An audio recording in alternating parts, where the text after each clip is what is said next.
Assalamualaikum warahmatullahi wabarakatuh. Selamat datang kembali di channel Ruang Kisah. Namaku Naya. Aku menatap wajah pria yang selama 2 tahun ini kuanggap malaikat tak bersayap. Pria yang menghapus air mataku saat badai kemiskinan menghantam leherku. Namun hari ini, di tengah ruangan mewah yang dingin, malaikat itu mencabut sayapnya dan menjelma menjadi iblis yang paling kejam. Dia merobek harga diriku.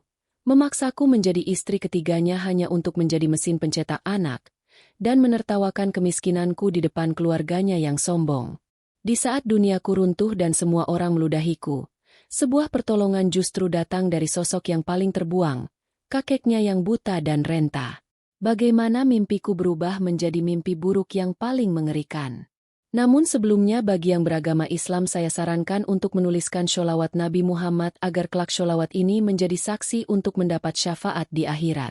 Like dan subscribe ke channel ini sangat membantu menambah wawasan dan membantu kami membuat cerita baru yang menghibur. Jika kalian berpikir hidup ini adil, maka kalian belum pernah merasakan berada di posisiku. Aku lahir dan besar di sebuah desa kecil di pinggiran kota Malang.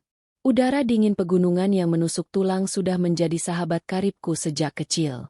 Sejak kepergian bapak 5 tahun lalu karena serangan jantung yang mendadak, duniaku runtuh berkeping-keping. Beban berat langsung berpindah ke pundakku yang saat itu masih terlalu rapuh. Ibu yang mulai sakit-sakitan karena komplikasi diabetes tidak bisa lagi bekerja. Akulah satu-satunya harapan.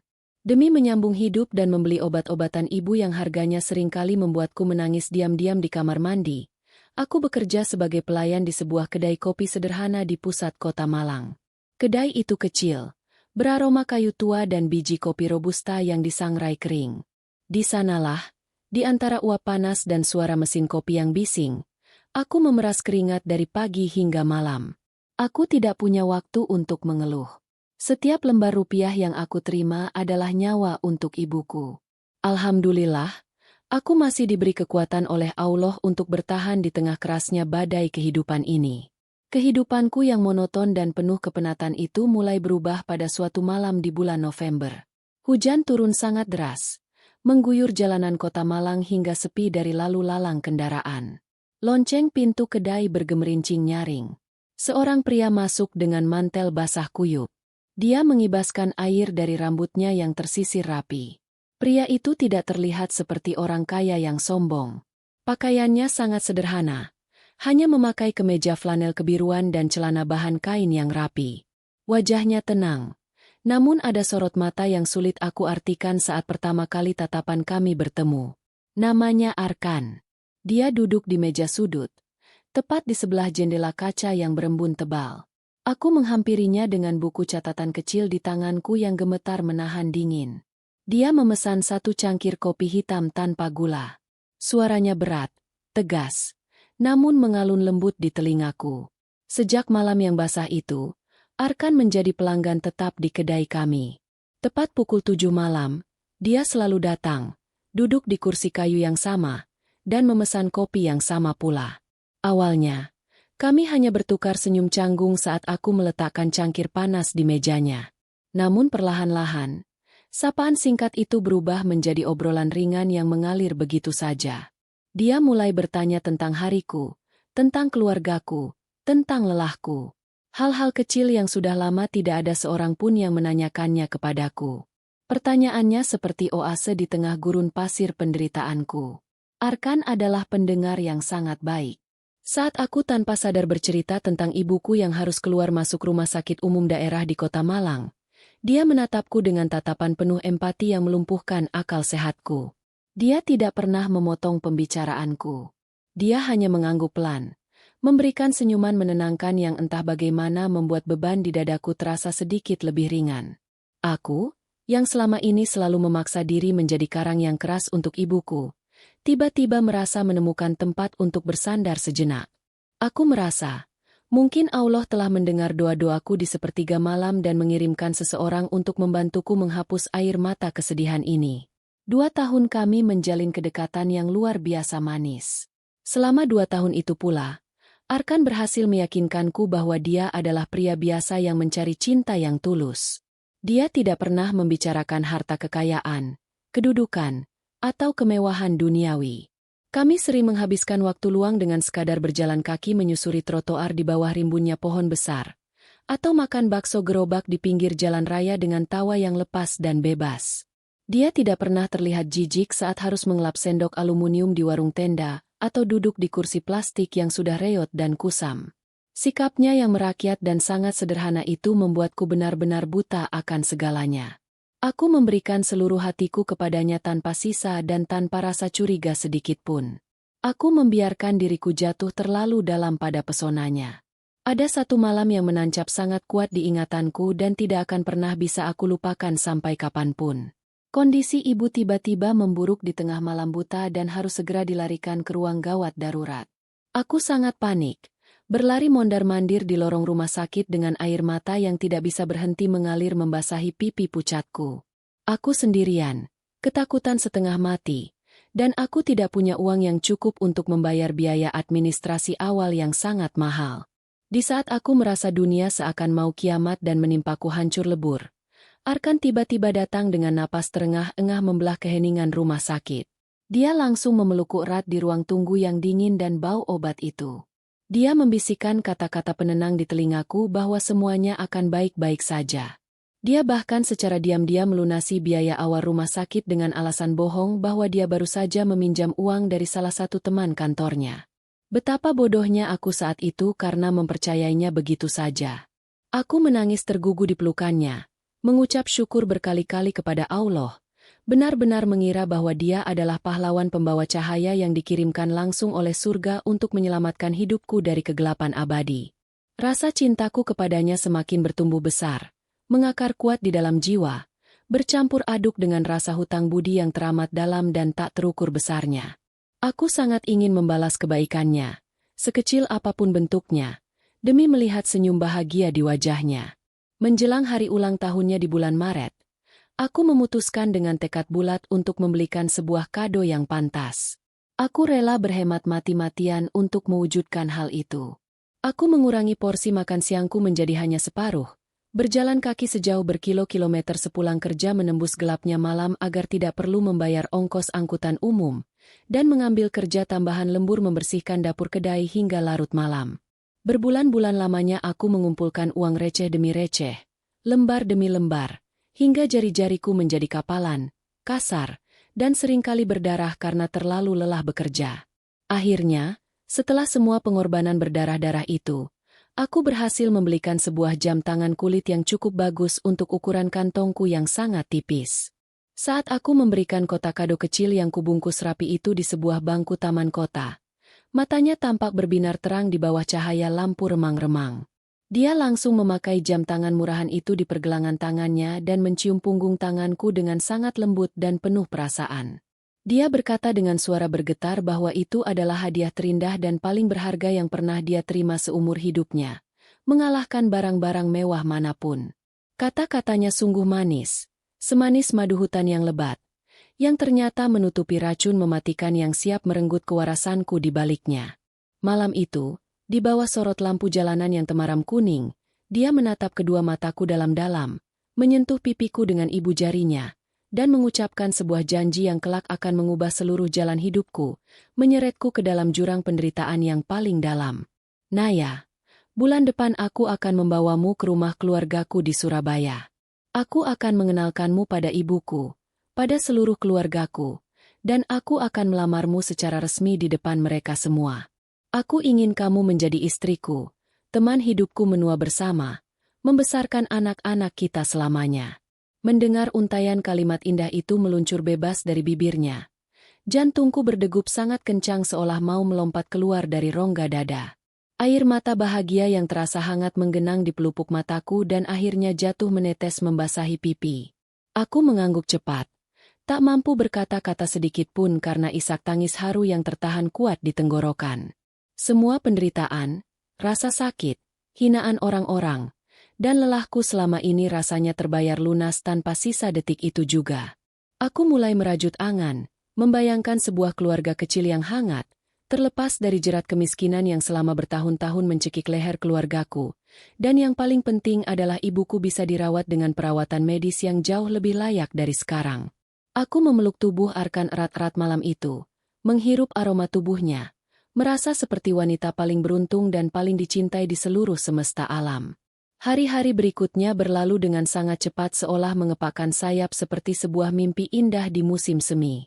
Aku mulai mempersiapkan diri dengan penuh semangat yang menyala-nyala di dalam dada. Aku mencuci gaun terbaikku satu-satunya yang tersimpan rapi di dalam lemari kayu lapuk. Sebuah gaun katun sederhana berwarna biru pudar yang dulu sekali dibelikan bapak sebelum beliau meninggal dunia meninggalkanku dan ibu. Aku menyetrikanya dengan sangat hati-hati, memberikan pelicin pakaian murah, dan pelan-pelan merapikannya agar tidak ada satu lipatan pun yang terlihat kusut di mata keluarga Arkan nanti. Aku merawat kulit wajahku yang terbakar matahari dengan bedak dingin tradisional buatan tetangga sebelah rumah. Sangat berharap wajah lelah dan kusamku ini bisa terlihat sedikit lebih segar, bercahaya, dan pantas saat bertemu dengan calon mertuaku nanti. Ibu juga ikut merasa sangat bahagia melihat rona merah di wajahku. Dari atas kasur tipisnya yang usang, ibu terus mengusap rambut panjangku dengan tangan gemetar, mendoakan dengan suara lirih dan khusyuk agar perjalananku ke kota Surabaya esok hari berjalan lancar, dan aku bisa segera mendapatkan kebahagiaan sejati yang selama ini pantas aku dapatkan setelah bertahun-tahun menderita menjadi tulang punggung keluarga. Malam sebelum hari keberangkatan yang sangat mendebarkan itu tiba, aku sama sekali tidak bisa memejamkan mata untuk tertidur pulas. Aku terus menatap langit-langit kamarku yang terbuat dari anyaman bambu berdebu dan bocor di beberapa sudutnya jika hujan deras turun. Bayangan indah tentang rumah sederhana keluarga Arkan, senyuman hangat ibunya menyambut kedatanganku di ambang pintu, dan masa depan cerah kami yang penuh tawa terus menari-nari di dalam kepalaku bagaikan kaset usang yang diputar berulang-ulang tanpa henti. Angin malam menyusup kasar lewat celah dinding gede kamarku, membawa hawa dingin kota Malang yang menusuk pori-pori. Yang anehnya malam itu sama sekali tidak membuat tubuhku menggigil sedikitpun. Hatiku rasanya terlalu hangat. Seakan ada tungku api yang menyala oleh nyala harapan yang membara. Aku mengeluarkan sebuah kotak kayu kecil yang sudah usang dan berjamur dari bawah bantal kapuku yang keras. Di dalamnya tersimpan hati-hati sebuah cincin perak tipis milik almarhum nenekku. Satu-satunya barang berharga peninggalan keluarga kami yang tersisa, yang tidak pernah aku jual meski kami sedang kelaparan parah dan tidak punya uang sepeser pun untuk membeli beras. Aku menatap benda bulat berkilau redup itu lama sekali dengan mata berkaca-kaca. Nenek dulu pernah berpesan kepadaku dengan suara bergetar sebelum beliau wafat. Cincin ini hanya boleh dipakai saat aku sudah menemukan pria yang hatinya benar-benar tulus mencintaiku apa adanya, bukan karena fisik, apalagi karena harta. Aku tersenyum sendiri dengan wajah menyedihkan. Membayangkan esok lusa cincin perak kusam ini akan bersanding manis dengan cincin kawin bertahtakan permata pemberian Arkan di jari manisku. Betapa naif, betapa lugu, dan betapa bodohnya pemikiranku saat itu. Menyerahkan seluruh kepercayaan pada manusia yang niat aslinya tersembunyi rapat di balik topeng malaikat. Keesokan paginya, aku bangun jauh lebih awal dari suara kokok ayam jantan tetangga yang memecah keheningan subuh. Aku memasak bubur ayam kesukaan ibu dengan sisa beras terakhir yang ada di dasar tempayan bambu dapur. Aku menyuapinya dengan penuh kesabaran dan kelembutan, menjelaskan berkali-kali dengan suara riang gembira bahwa aku hanya pergi sebentar ke Surabaya dan akan segera pulang membawa kabar gembira yang akan mengubah nasib kami mengenai rencana pernikahanku yang megah. Ibu tersenyum sangat lemah melihat antusiasmeku yang meledak-ledak. Guratan keriput di wajah tuanya yang pucat menyiratkan rasa kelegaan yang luar biasa besar. Seolah beban batu raksasa akhirnya terangkat dari dadanya. Anak perempuannya yang selama ini harus banting tulang, menahan lapar, dan menangis sendirian menggantikan peran kepala keluarga akhirnya menemukan pelabuhan hati yang tepat dan kokoh. Aku mencium kening ibu dengan penuh kasih sayang yang dalam, menghirup aroma minyak angin yang selalu menempel di tubuhnya. Namun, entah kenapa ada rasa enggan, dingin, dan berat yang tiba-tiba menyergap rongga dadaku saat kaki ini melangkah mantap keluar melewati pintu rumah kayu kami. Sebuah firasat buruk bagaikan bayangan hitam merayap di tengkukku, membuat bulu kuduku berdiri, yang sayangnya langsung aku abaikan dan aku kubur dalam-dalam karena mataku sudah terlalu buta, dibutakan oleh janji manis cinta yang fana dan penuh kepalsuan. Terminal bus di kota Malang pagi itu sudah sangat ramai oleh hiruk-pikuk ribuan manusia yang berlomba dengan waktu. Aroma asap knalpot hitam yang menyengat paru-paru bercampur debu jalanan dan suara teriakan para kenek bus yang mencari penumpang saling bersahutan memecah sejuknya udara pagi. Arkan ternyata sudah menungguku di ruang tunggu penumpang yang penuh sesak. Dia memakai kemeja biru muda berlengan panjang yang terlihat sangat rapi, wangi, dan bersih sempurna tanpa noda. Senyumnya langsung mengembang lebar memperlihatkan deretan giginya saat matanya yang tajam menangkap sosokku yang datang berjalan canggung menenteng tas kain kecil kusam berisi beberapa potong baju ganti yang tidak seberapa. Dia berjalan cepat menghampiriku, meraih tangan kasarku dengan lembut seolah aku adalah porselen berharga, dan menggenggamnya sangat erat saat kami melangkah beriringan naik ke dalam bus antar kota jurusan Surabaya yang mesinnya sudah menderu-deru. Sepanjang perjalanan panjang yang melelahkan itu, kepalaku terus bersandar nyaman di bahu lebarnya yang kokoh. Aku memejamkan mata, menikmati ayunan bus yang melaju kencang membelah jalanan provinsi antar kota, membiarkan angin panas masuk lewat jendela yang setengah terbuka. Aku merasa sangat aman. Aku merasa dijaga sepenuhnya oleh pria yang sangat mencintaiku. Namun, seiring berjalannya waktu dan roda bus besar itu yang terus berputar dengan cepat menjauhi udara sejuk kota Malang menuju panasnya aspal kota Surabaya, suasana di sekitarku rasanya mulai berubah menjadi aneh, dingin, dan mencekam. Arkan yang biasanya banyak bicara, cerewet, dan selalu punya cerita lucu untuk dibagikan agar aku tertawa, tiba-tiba menjadi jauh lebih pendiam, kaku, dan menjaga jarak. Sesekali dia menatap layar ponsel pintarnya dengan kening berkerut dalam. Rahangnya mengeras, jari-jarinya mengetik balasan pesan dengan gerakan terburu-buru, kasar, dan penuh kegelisahan yang tidak bisa disembunyikan. Saat aku menyentuh lengannya dan bertanya dengan suara lembut apakah ada masalah berat yang sedang mengganggu pikirannya, dia hanya menoleh sekilas, tersenyum kaku ke arahku, menarik napas panjang, dan menjawab datar bahwa tidak ada apa-apa. Hanya ada sedikit urusan pekerjaan dadakan dari kantor pusat yang harus segera diselesaikan hari itu juga. Aku mencoba keras menelan ludah, menepis rasa gelisah tak beralasan yang mulai merayap naik perlahan-lahan ke ulu hatiku bagaikan racun yang menjalar di aliran darah. Aku memaksakan diri untuk kembali memejamkan mata, memeluk tas kainku erat-erat, meyakinkan diriku sendiri berulang kali dalam hati bahwa sebentar lagi, semua air mata, ketakutan malam hari, dan penderitaanku selama bertahun-tahun ini akan segera menemui titik akhir yang bahagia. Sayangnya, aku tidak tahu, demi Allah sungguh aku sama sekali tidak tahu, bahwa bus yang melaju kencang ini bukanlah kendaraan menuju surga impianku. Ini adalah kendaraan maut yang akan membawaku meluncur bebas langsung menuju gerbang neraka yang paling mengerikan di dunia nyata, tempat di mana sisa-sisa harga diriku akan dikoyak habis-habisan tanpa sisa, dan aku akan dipaksa menelan ludah kepahitan beracun yang tidak pernah sedikit pun terbayangkan sebelumnya. Bus antar kota yang kami tumpangi akhirnya merayap pelan memasuki terminal Purabaya di Bungurasi.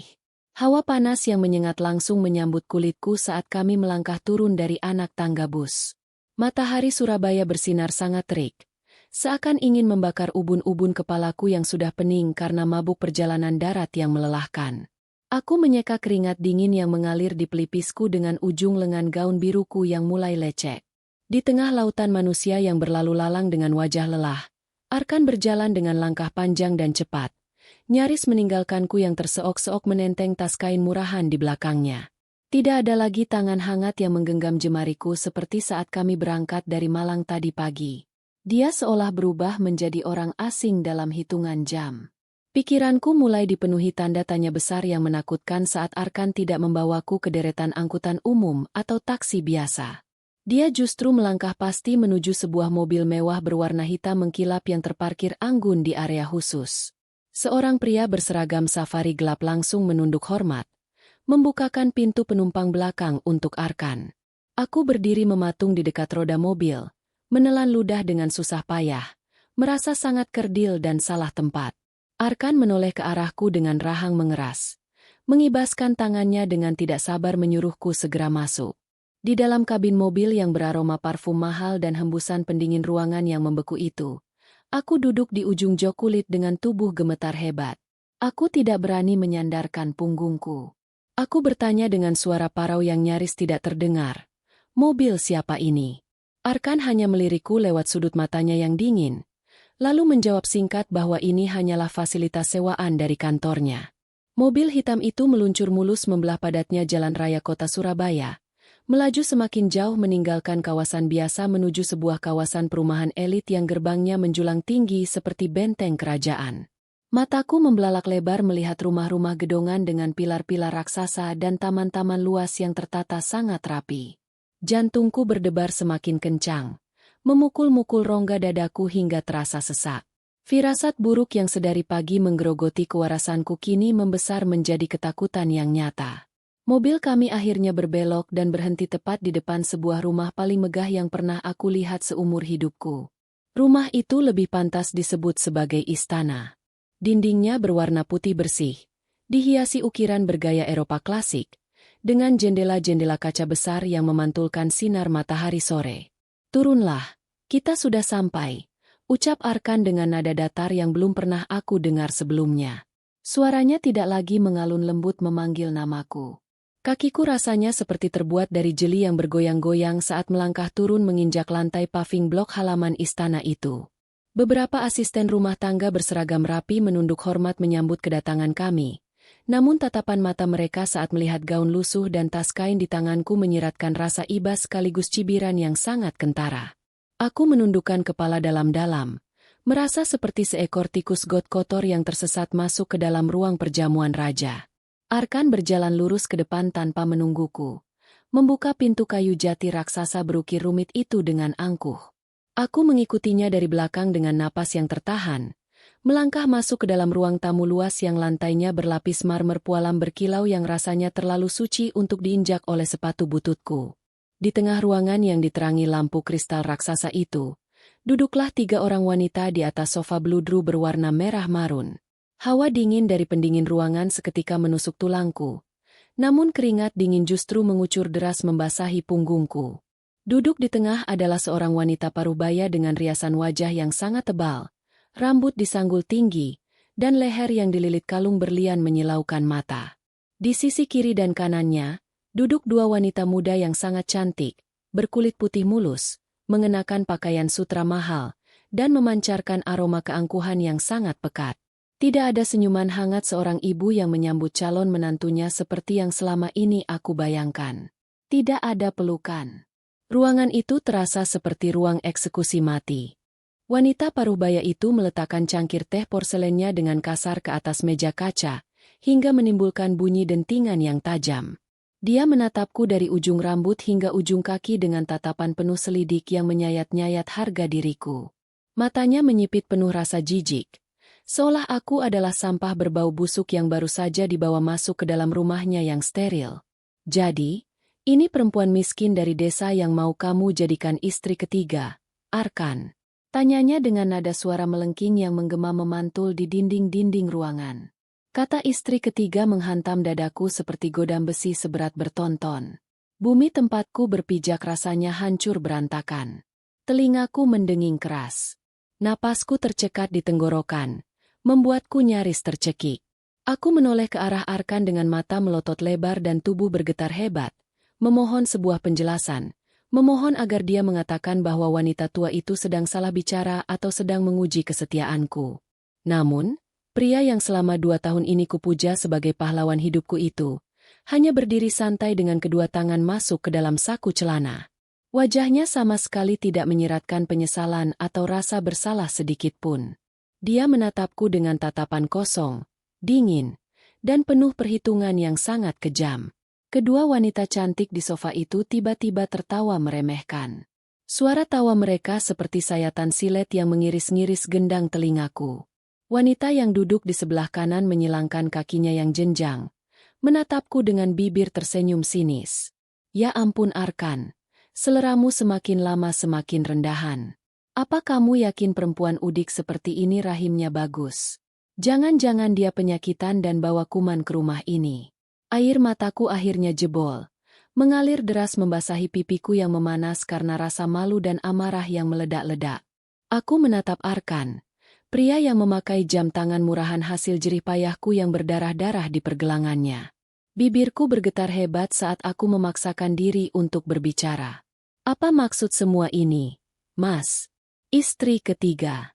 Siapa mereka? Kamu bilang kamu pria biasa.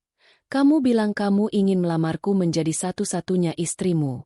Arkan mendengus pelan, membuang muka sejenak sebelum kembali menatapku dengan sorot mata merendahkan. "Hentikan drama kampunganmu. Naya, buka matamu lebar-lebar. Ini ibuku. Dan dua wanita ini adalah istri pertamaku, Siska, dan istri keduaku, Vanya. Mereka berdua belum bisa memberikanku anak laki-laki sebagai penerus garis keturunan dan pewaris tahta bisnis keluarga besar kami. Ibuku yang menyuruhku mencari perempuan dari kalangan bawah sepertimu. Perempuan miskin yang tidak punya apa-apa biasanya mudah diatur. Rahimnya subur karena terbiasa hidup susah, dan tidak akan banyak menuntut harta kekayaan gono gini. Setiap kata yang keluar dari mulut berbisanya merobek-robek jantungku hingga tidak bersisa. Selama 2 tahun ini, cinta tulus yang aku siram dengan keringat dan air mata, nyatanya hanyalah sebuah naskah sandiwara kotor yang telah dia susun dengan sangat rapi. Kebaikan-kebaikannya, uang rumah sakit ibuku, tatapan lembutnya di malam hujan gerimis itu, semuanya hanyalah investasi licik untuk membeli rahimku. Aku hanyalah seonggok daging murah di matanya. Sebuah mesin pencetak anak laki-laki yang akan dikurung di dalam sangkar emas berselimutkan duri beracun. Ibu Soraya, Ibunda Arkan, berdiri dari duduknya. Dia melangkah pelan menghampiriku. Ujung gaun mewahnya menyapu lantai marmer.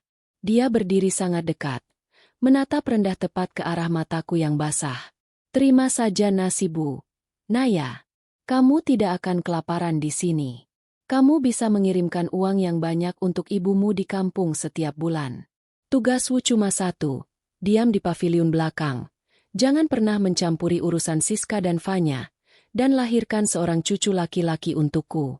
Bukankah itu jauh lebih baik daripada kamu harus menjadi pelayan rendahan yang mencuci gelas kotor seumur hidupmu? Tubuhku lemas ketika. Lututku kehilangan tenaga hingga aku jatuh terduduk di atas kerasnya lantai marmer yang dingin. Tas kainku terlepas dari genggaman.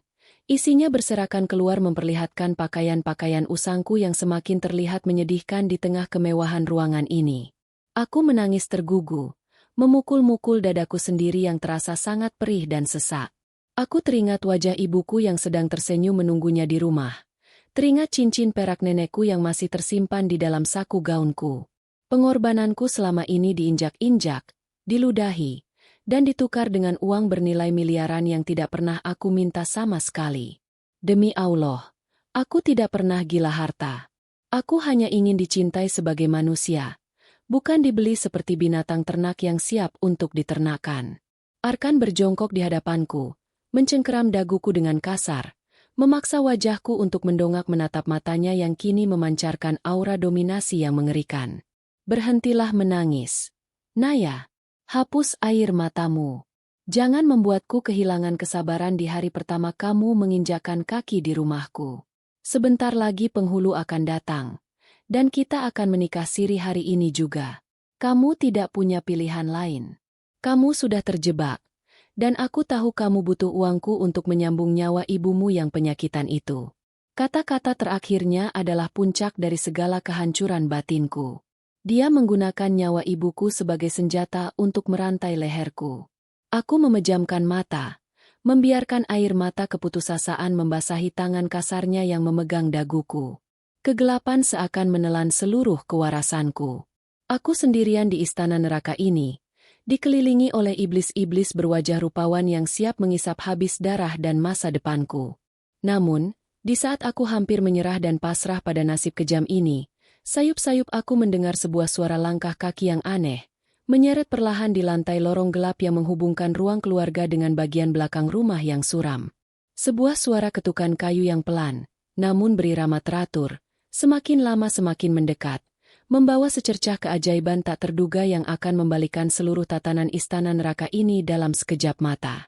Keheningan yang mencekik leherku di dalam ruang keluarga istana neraka itu tiba-tiba terpecah oleh sebuah suara yang sangat ganjil. Di tengah isak tangisku yang menyayat hati dan tatapan merendahkan dari keluarga Arkan, sayup-sayup telingaku menangkap sebuah irama ketukan yang perlahan namun pasti. Tok, tok, tok. Suara kayu beradu dengan lantai marmer pualam yang dingin itu berasal dari ujung lorong panjang yang gelap. Sebuah lorong yang sepertinya sengaja tidak diberi penerangan lampu kristal seperti ruangan utama ini. Aku melepaskan cengkeraman kasar tangan Arkan dari daguku yang terasa kebas, menoleh dengan sisa-sisa tenaga dan mata yang bengkak ke arah sumber suara tersebut. Dari balik bayang-bayang pilar raksasa bergaya Eropa klasik itu, muncullah sesosok tubuh renta yang berjalan dengan sangat tertatih-tatih seolah setiap langkah yang dia ambil adalah sebuah penderitaan yang luar biasa berat. Napasku tercekat di tenggorokan. Nyaris lupa bagaimana caranya menghirup udara melihat pemandangan yang sungguh amat kontras dengan segala kemewahan dan kegemerlapan ruangan ini. Sosok yang baru saja keluar dari kegelapan itu adalah seorang kakek tua yang tubuhnya sangat kurus kering. Nyaris hanya tinggal tulang belulang yang dibalut oleh kulit keriput memucat seperti mayat hidup. Matanya yang sudah tenggelam di rongganya tampak berwarna putih berkabut tebal. Menatap kosong lurus ke depan tanpa bisa melihat warna-warni dunia lagi. Dia buta sepenuhnya. Namun, hal yang membuat hatiku paling teriris perih dan menganga adalah kondisi pakaian yang melekat di tubuh rentanya. Di dalam rumah mewah yang perabotannya diimpor langsung dari luar negeri dengan harga miliaran rupiah ini, kakek malang itu hanya mengenakan sebuah kaos oblong berwarna putih pudar yang sudah menguning kotor di bagian kerahnya, serta celana kain gombrang berwarna abu-abu yang ujungnya dipenuhi bekas jahitan kasar menggunakan benang yang berbeda warna. Tangan kurusnya yang dipenuhi bintik-bintik hitam tanda penuaan bergetar sangat hebat saat menggenggam sebatang tongkat kayu jati usang yang ujungnya sudah tumpul tergerus kerasnya lantai.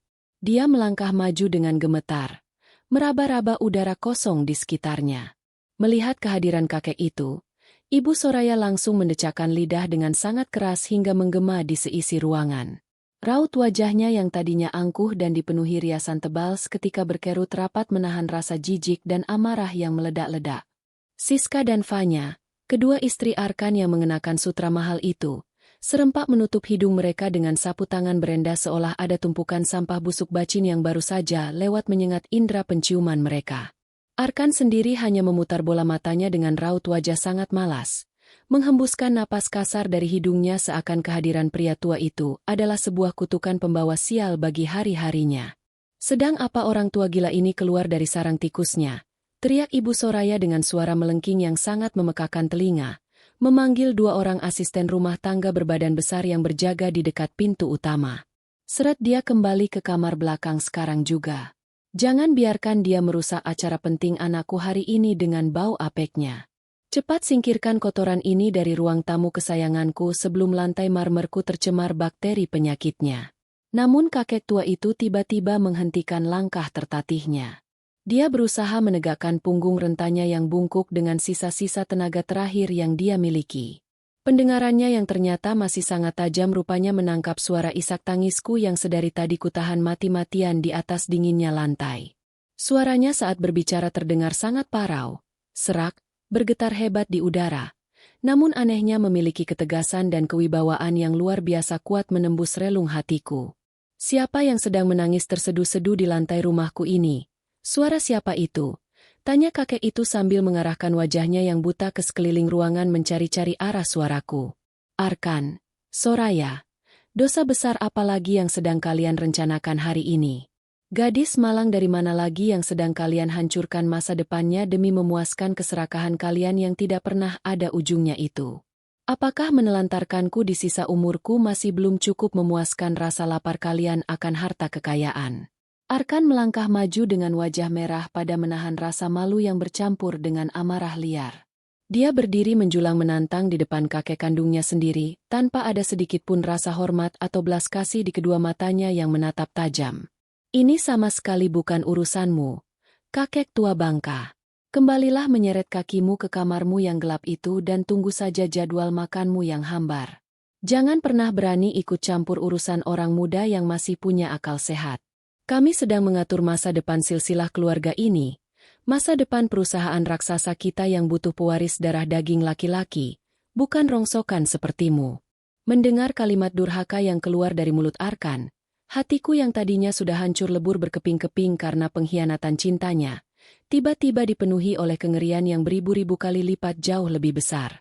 Mataku terbelalak lebar menatap adegan di luar nalar manusia beradab di depan mataku sendiri. Jika kepada darah dagingnya sendiri, kepada kakek kandungnya sendiri yang sangat mungkin telah memeras keringat membangun segala kekayaan dan perusahaan raksasa ini di masa mudanya, Arkan bisa bersikap sekejam, sebuas, dan sekeji itu, lalu bagaimana dengan nasib malangku kelak di kemudian hari? Aku hanyalah orang asing yang dipungut dari pinggiran jalan kota. Seorang gadis desa miskin yang hanya dibeli rahimnya dengan harga murah.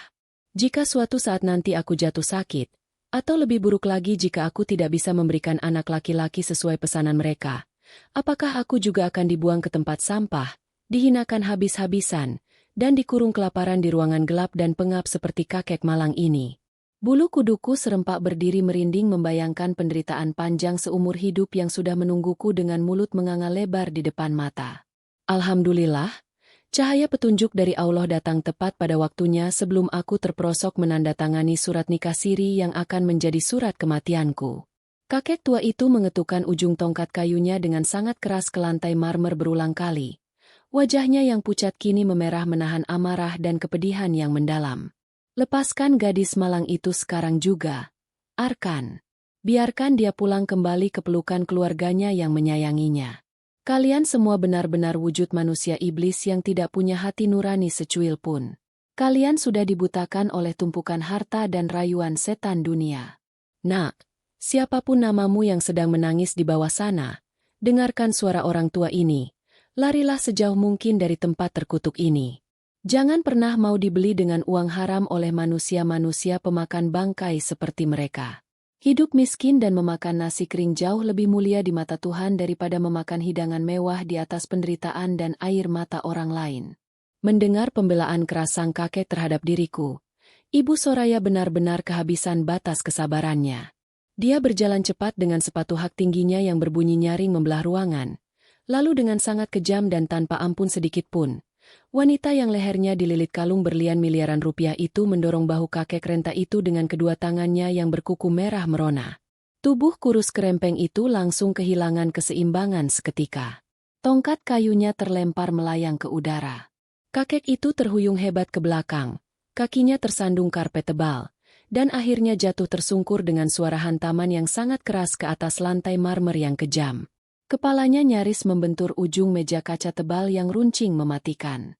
Dia mengerang kesakitan dengan suara tertahan di tenggorokan, meringkuk di lantai sambil memegangi pinggang tuanya yang rapuh, berusaha dengan susah payah meraba-raba mencari letak tongkatnya yang sudah bergulir jauh, entah kemana.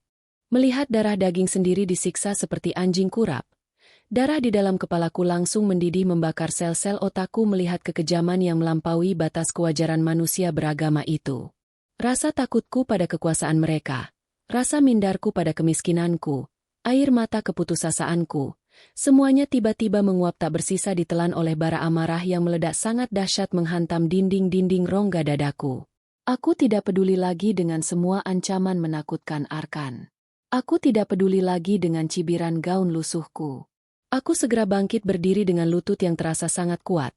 Menepis dengan kasar dan penuh kebencian tangan Arkan yang mencoba meraih lenganku untuk menahanku, dan berlari menerjang sekuat tenaga menghampiri kakek malang yang sedang merintih di lantai itu. Aku langsung menjatuhkan diriku berlutut di sampingnya, membantunya duduk dengan kedua tanganku yang gemetar namun dipenuhi tenaga luar biasa. Aku memeluk bahu kurusnya yang terasa sangat dingin seperti es, menatap lamat-lamat wajah tuanya yang sedang menahan perih yang tak terperi. Di detik yang sangat menegangkan dan menyesakkan dada itulah, titik balik terbesar dan paling menentukan dalam seluruh sejarah hidupku terjadi. Aku menuntun kakek itu untuk berdiri perlahan-lahan, membiarkan tubuh rentanya bersandar sepenuhnya pada bahuku yang kecil. Aku mendongakkan kepalaku tinggi-tinggi, menatap lurus bak anak panah yang melesat tepat ke manik mata hitam Arkan, pria iblis pembohong besar yang selama 2 tahun ini telah menipuku mentah-mentah dengan topeng malaikatnya. Aku menghapus sisa-sisa air mata basah di pipiku dengan punggung tanganku yang kasar dan berkapalan dengan sekali usapan tegas.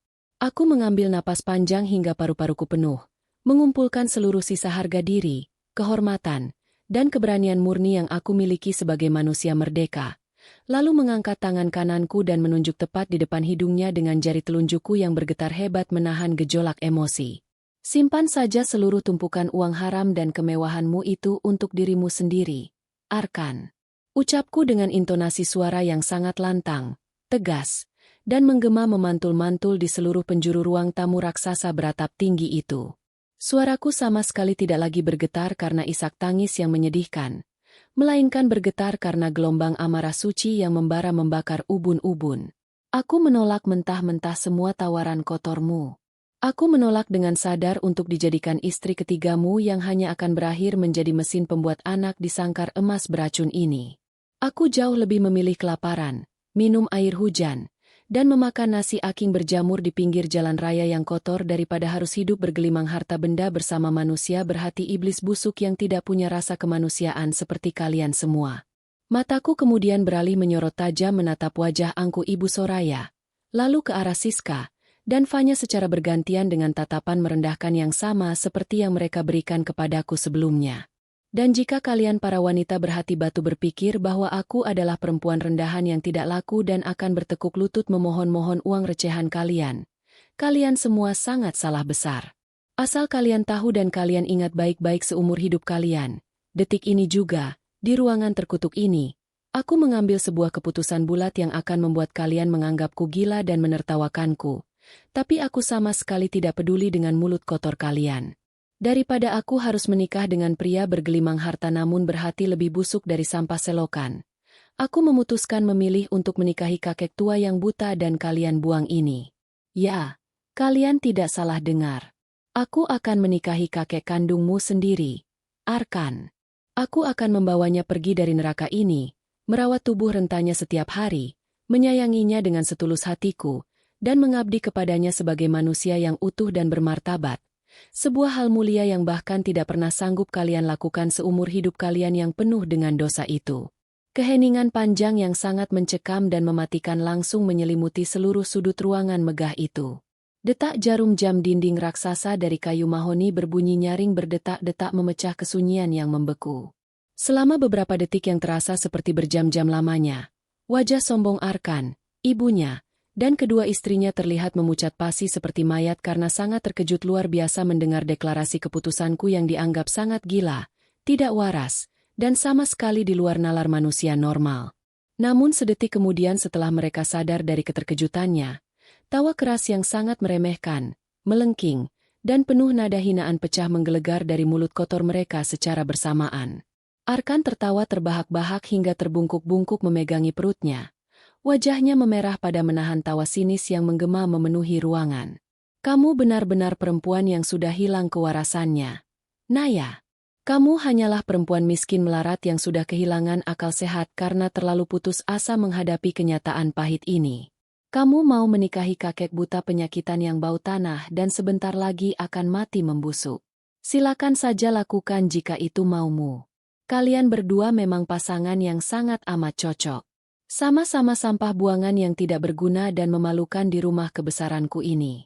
Bawa dia pergi sejauh-jauhnya dari hadapanku.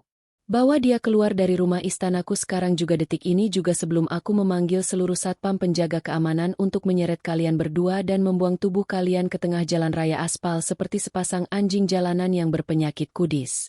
Aku tidak membalas satupun hinaan kotor yang keluar dari mulut berbisanya. Membalas ucapan orang gila harta hanya akan merendahkan derajatku sendiri. Aku menundukkan tubuhku dengan tenang, memungut satu persatu pakaian usangku yang berserakan keluar dari tas kainku di atas lantai marmer, lalu berjalan beberapa langkah mengambil tongkat kayu sang kakek yang terlempar jauh. Aku kembali ke sisinya, menuntun tangan keriput kakek Haryo, menggenggamnya dengan sangat erat, lembut, dan penuh kehangatan yang mengalir dari pori-pori kulitku. Kakek malang itu terus menangis dalam diam yang menyayat hati.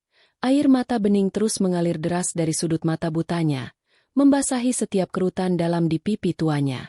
Mari kita segera pergi dari neraka jahanam ini, Kek, ucapku berbisik sangat lembut dan menenangkan tepat di dekat telinganya.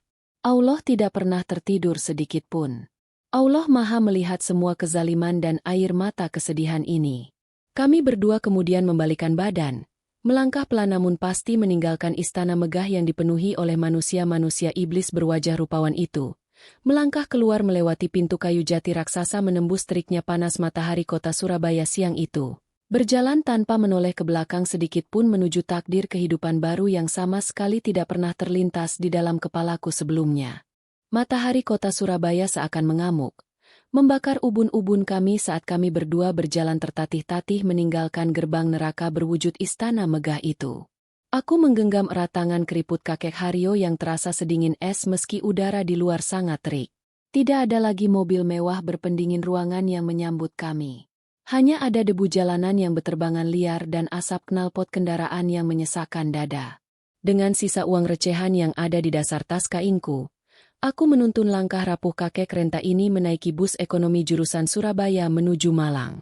Di dalam bus yang pengap, berdesakan, dan berbau keringat itu, kakek Haryo duduk di sebelahku dengan tubuh yang terus bergetar hebat.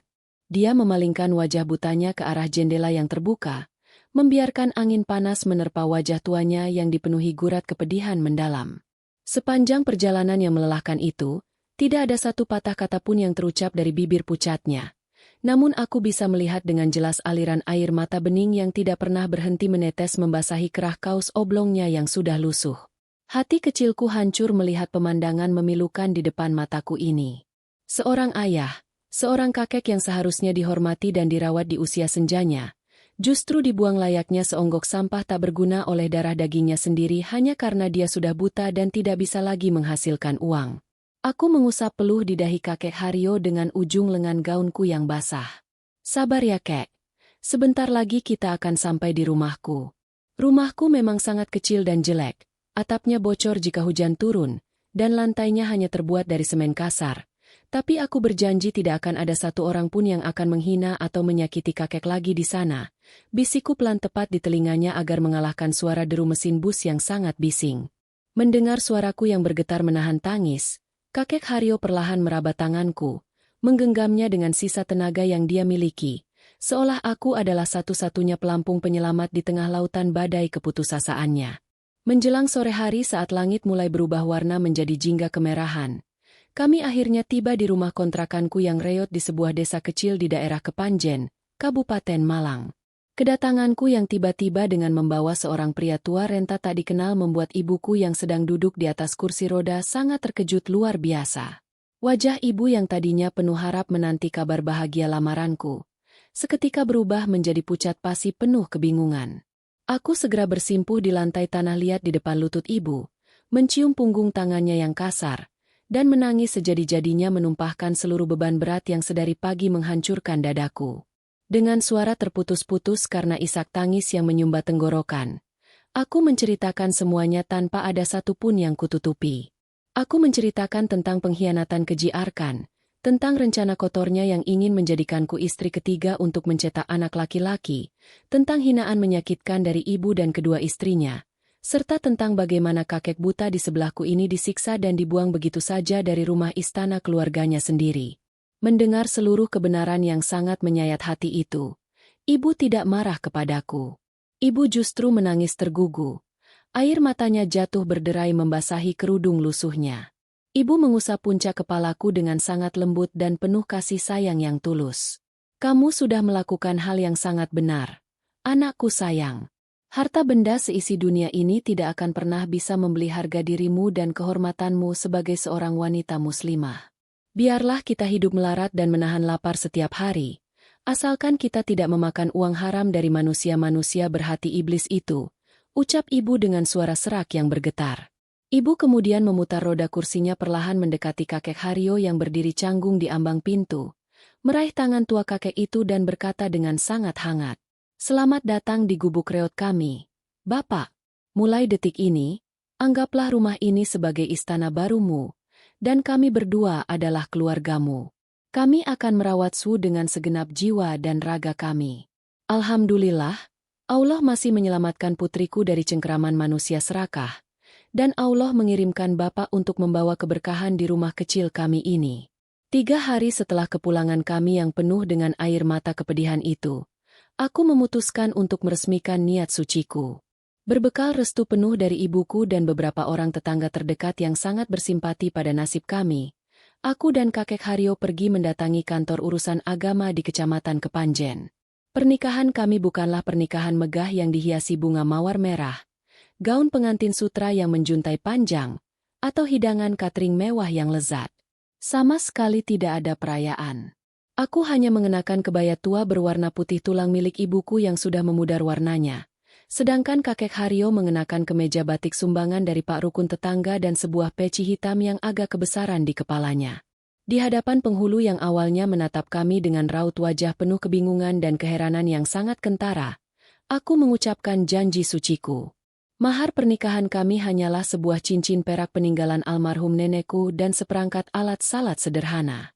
Saat kakek Haryo mengucapkan ijab kabul dengan suaranya yang parau namun sangat tegas dan mantap menggema di ruangan sempit itu, air mata kembali tumpah ruah membasahi pipiku tanpa bisa kutahan lagi. Ini bukanlah tangisan kesedihan atau penyesalan atas nasib burukku, melainkan tangisan kelegaan yang luar biasa besar karena aku telah berhasil menyelamatkan satu nyawa manusia dari kekejaman dunia yang tidak berperasaan. Kehidupan baru kami setelah pernikahan itu berjalan dengan sangat sederhana namun dipenuhi oleh kedamaian batin yang tidak pernah aku rasakan sebelumnya. Aku kembali bekerja memeras keringat di kedai kopi dari pagi hingga sore hari. Setiap sen uang yang aku dapatkan kini harus dibagi untuk membeli obat-obatan ibu dan juga untuk membeli makanan bergizi yang mudah dicerna oleh perut rentan kakek Haryo yang seringkali menderita sakit ma akut. Rutinitasku di rumah pun bertambah berat. Namun sama sekali tidak pernah terasa membebani pundakku. Setiap pagi sebelum fajar menyingsing memecah kegelapan, aku sudah bangun untuk merebus air hangat. Dengan penuh kesabaran dan kelembutan ekstra, aku memandikan tubuh kuru suamiku yang bergetar menahan hawa dingin kota Malang. Aku menggosok punggungnya yang penuh tulang menonjol dengan sabun cair murahan, menggantikan pakaiannya dengan baju yang bersih dan wangi sinar matahari, lalu menyisir rambut putihnya yang tipis dengan sangat rapi. Bagian yang paling menguras emosi dalam rutinitas harianku adalah saat jam makan tiba. Kakek Haryo sudah tidak bisa mengunyah makanan keras karena giginya sudah banyak yang tanggal. Aku harus menumbuk halus nasi putih hangat dengan sayur bayam dan sedikit kaldu ayam kampung murahan hingga menjadi bubur yang lembut.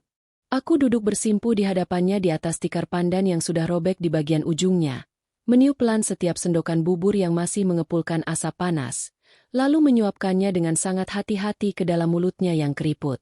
Terkadang, tangannya yang bergetar hebat karena penyakit Parkinson akan tanpa sengaja menyenggol mangkuk hingga isinya tumpah berantakan mengotori lantai semen dan gaunku.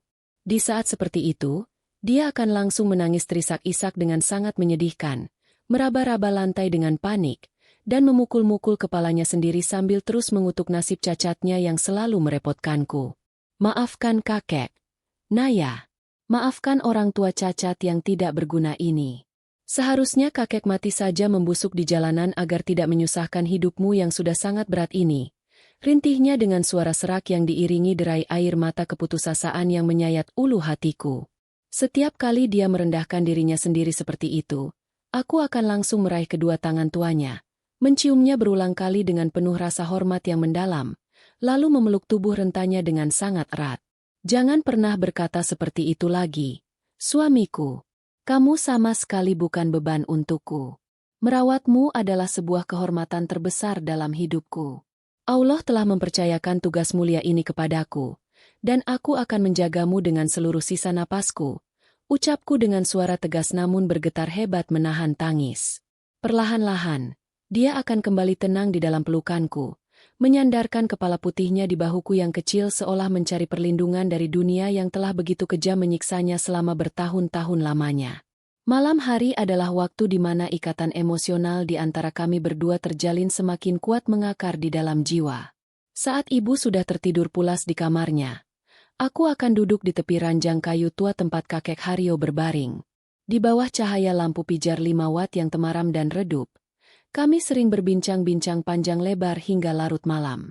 Aku tidak pernah memandangnya dengan hasrat romantis layaknya sepasang suami istri muda yang sedang dimabuk asmara.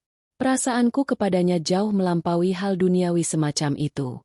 Rasa cintaku kepadanya adalah bentuk rasa hormat yang sangat murni, rasa iba yang teramat dalam, dan kasih sayang seorang manusia kepada manusia lainnya yang sangat tulus tanpa syarat apapun.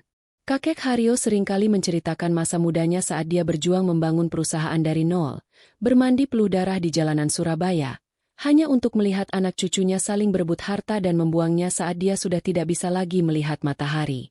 Tangannya akan meraba wajahku yang lelah, menyentuh aliran air mataku dengan ibu jarinya yang kasar.